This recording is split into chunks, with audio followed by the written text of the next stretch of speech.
চট্টগ্রাম শহরের সব সড়ক অলিগুলি যেন তারের জঞ্জাল। সবসময় দুর্ঘটনার শঙ্কা নিয়ে চলাচল করেন পথচারীরা। পুরো প্রক্রিয়াই নীতিমালা বহির্ভূত এবং অব্যবস্থাপনায় ভরা বলছেন নগর পরিকল্পনাবিদরা। বিভিন্ন সেবা সংস্থার এসব তার বা কেবল মাটির নিচে স্থানান্তরে একাধিক উদ্যোগ নেওয়া হলেও তা সফল হয়নি। সিলন টি রপ্তানিতে শীর্ষে। চট্টগ্রাম মহানগরীর অন্যতম প্রাণকেন্দ্র নিউ মার্কেট এলাকার চিত্র এটি। বৈদ্যুতিক খুঁটি থেকে শুরু করে সড়ক বিভাজকের গাছ, এমনকি বিভিন্ন স্থাপনাতেও তারের জঞ্জাল। কুণ্ডুলি পাকিয়ে রাখা ইন্টারনেট ও ডিশ কেবল, বিদ্যুতের তার কোথাও ছেঁড়া, কোথাও নিচে ঝুলছে।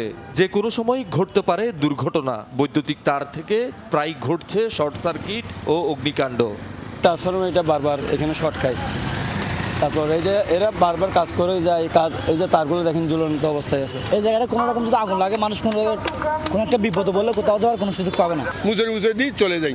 তো এগুলোর জন্য মানুষের আজকে রাস্তায় একটা চুরি বললে তারপরে মানুষের গলায় বাজে, গাড়িতে বাজে। আগুন লাগলে তাপমাত্রা একসাথে একটা ধরবে পুরো সারা সমস্যা হয়ে যাবে। বিভিন্ন সময় অগ্নিকাণ্ডের ঘটনা ঘটেছে। এখান থেকে আমাদের মার্কেটে বিভিন্ন সময় অগ্নিকাণ্ডের ঘটনাগুলো ছড়িয়ে পড়েছে। শুধু নিউ মার্কেট নয়, পুরো চট্টগ্রাম নগরীর একই চিত্র। বিভিন্ন ইন্টারনেট ও ডিশ অপারেটরদের দেয়া সংযোগ অপরিকল্পিত। এতে যেমন বাড়ছে অগ্নি ঝুঁকি, তেমনি নষ্ট হচ্ছে সৌন্দর্য। অগোছালো তারগুলোর জন্য বিভিন্ন ধরনের দুর্ঘটনা ঘটে, তাই ওদের সরকারের একটা ব্যবস্থা নেওয়া উচিত। হাঁটতেছি যে আমরা ইন্টারনেটের লাইন মনে করতেছি, কিন্তু এটা অনেক সময় হয়ে যায় আবার এটা বিদ্যুতের লাইন। একটা খুঁটির ভিতরে অন্তত 10 থেকে 15টা কোম্পানি একইভাবে লাইনটা চালাচ্ছে। প্রয়োজন যেসব ডিসের তার আছে এগুলো থেকে আমাদেরকে উদ্ধার করবে এবং চট্টগ্রাম আরও অনেক বেশি সুন্দর হবে। উন্নত শহরগুলোতে ইউটিলিটি সার্ভিসগুলো আন্ডারগ্রাউন্ড ডাক্ট বা কমন ট্রেঞ্জের মাধ্যমে পরিচালিত হয়। চট্টগ্রামেও সমন্বিত কেবল ম্যানেজমেন্ট নীতিমালা বাস্তবায়নের তাগিদ নগর পরিকল্পনাবিদদের। এখন যে কাজটা হচ্ছে সেটা অবৈধভাবে হচ্ছে।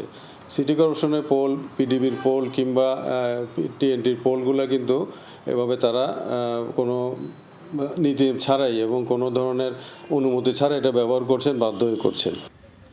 তারের জঞ্জাল দূর করে শৃঙ্খলা ফেরাতে পাইলট প্রকল্পের কথা জানান সিটি মেয়র। যে কেবলগুলো বেশি মোটা সেগুলো কিন্তু আলটিমেটলি নালার সাথে তার দেওয়াতে অনেক সময় সেটা অবস্ট্রাকশন হতে পারে। তো এই জায়গায় এসে আমাদের সাথে কিছু কথাবার্তা হচ্ছে। আমরা যেগুলো চিকন কেবল সেগুলো আমরা দিতে সম্মত হয়েছি, মোটাগুলোকে আমরা আন্ডারগ্রাউন্ডে নিয়ে যেতে বলেছি। শহীদুল সুমন, যমুনা নিউজ, চট্টগ্রাম।